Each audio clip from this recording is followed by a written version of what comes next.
જામનગર વસઈ ગામ નજીક આવેલી સ્વાન ચોકલેટ ફેક્ટરીમાં આગની ઘટના। કાચા માલના જથ્થામાં આગ લાગતા અફરાતફરીનો માહોલ સર્જાયો। 2 માળના ગોડાઉનમાં આગ ફેલાતા લાખો રૂપિયાનો માલ બળીને ખાખ થયો। આગની જાણ થતાં જામનગર મહાનગરપાલિકાની ફાયર ટીમ તાત્કાલિક ઘટનાસ્થળે પહોંચી। ફાયર વિભાગે પાણીનો મારો ચલાવી ભારે જહેમત બાદ આગ પર કાબૂ મેળવ્યો।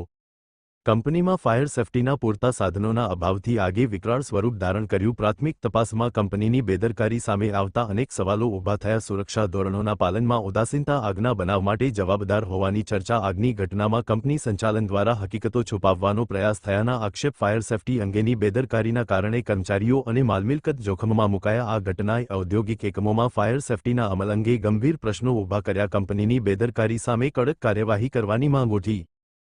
મારું નામ છે સ્ટેશન ઓફિસર સુમન ઉપેન્દ્ર।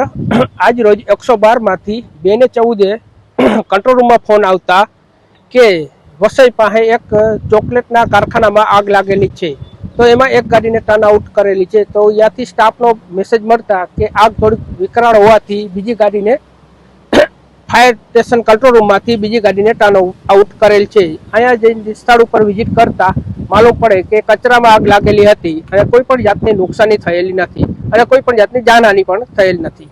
કચરો શેનો હતો? એ ચોકલેટનું કાગળિયા હતા બધા।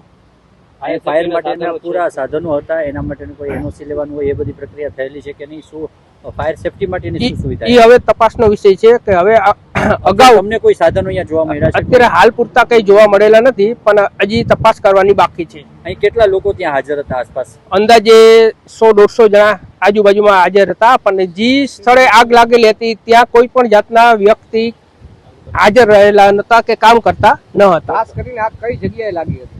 એ એક કચરાનું ગોડાઉન છે કે જે આપણે ચોકલેટનું કારખાનામાં જે ચોકલેટનું પેકિંગ કરે એનો કચરો જે હતો એમાં આગ લાગેલી હતી, અને કઈ હિસાબે લાગેલી એનું જાણવાનું બાકી છે। શાયદ અકસ્માતે લાગેલી છે।